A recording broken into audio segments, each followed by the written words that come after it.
What's up? You know, welcome back to Audible. I think today we're going to be discussing why I think RJ Harvey is fantasy football gold in 2025. I mean, let's just go over it. Let's have fun with it. We'll explain, why is this rookie running back from UCF? Why is he the main man in this Denver backfield? Let's just go over it. So I always like to say, like, at a glance, for people who don't know RJ Harvey, who is he? He was a second round draft choice, 16th pick by the Denver Broncos in this year's draft. He was a 2024 third team All American and 2024 first team All Big 12. So that's his conference in UCF. At the bottom left, this is by at MathBomb on X. I highly recommend you go follow him. This was an entire algorithm he created. It's RAS, which stands for Relative Athletic Score. Essentially, it takes all of the prospects, athletic profiling, so the 40 dash, their 20-yard split, 10-yard split, things that they participate in, their height and their weight, and it composites it into a score, an overall score from 1 to 10. And he's earned a 8.94 on this score. So he ran a 4.4, a 2.54 split. You can read those stats. He's an athletic player for sure. And that's just kind of at a glance. If you don't know RJ Harvey, now you know this guy is dynamic. Let's just go over why RJ Harvey. Why should we, as fantasy football players, or just people in general, why should we buy into the RJ Harvey stuff? I think the short answer is the depth chart. You look at the depth chart, it's for the Denver Broncos, they're a very strong team this year. They're looking like a team that could make it, back to the playoffs after being knocked out by the Bills in the first round. They add their dynamic running back. Estimate showed flashes last year, wasn't great. Jaleel McLaughlin is more of a reserve, like kind of receiving back on third down. Beatty got injured last year, and obviously Javonte Williams is departed. He headed over to Dallas, so there's just a clear path for RJ Harvey to be this RB1 in this Denver offense. Other considerations: always look at draft capital. If a team takes a back in the first round, they're probably going to use him a lot.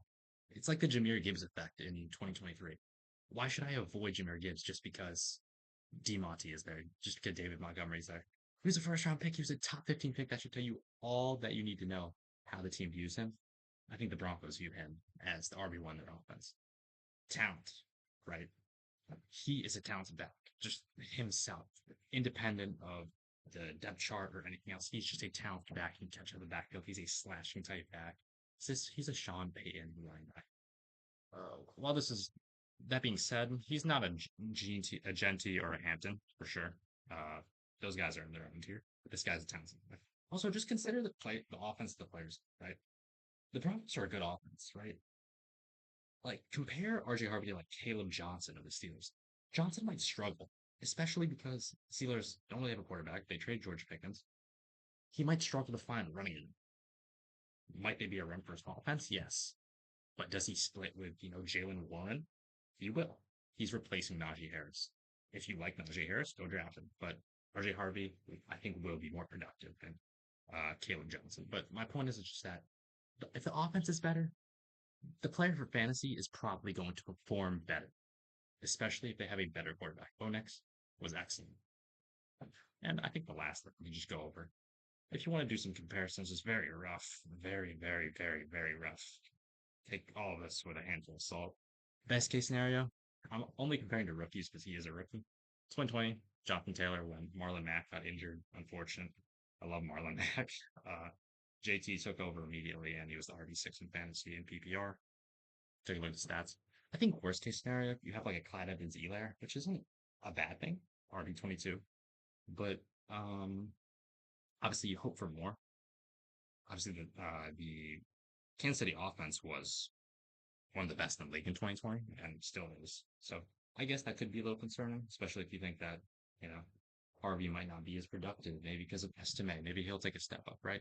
But I think as there are people who are drafting Harvey in like the fourth, fifth round, it's like, do you really want to swing on a rookie who wasn't a first round pick in the fourth round?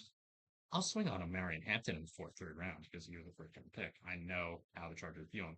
But for a second, like a late second round pick, it's probably not a good idea to swing with like a fourth or fifth round pick. If you're really confident, I like fifth, sixth, seventh. I think that's where I'll go. This transitions perfectly into the ADP conversation. He is going to go higher than that. This is on one of the fantasy websites I saw. He is not RB 44. I think as we get closer to the season, he'll be closer to RB 20, RB 25, and he'll just be lower because of being a rookie. And that's what really bugs me. I think some of these backs don't deserve to be low on the ADP scale, but they just happen to be low due to them being rookies. It's disrespectful because we've seen time and time again these guys outplay their ADP. Jameer Gibbs is the number one example of that. And there are tons of lists. Jonathan Taylor.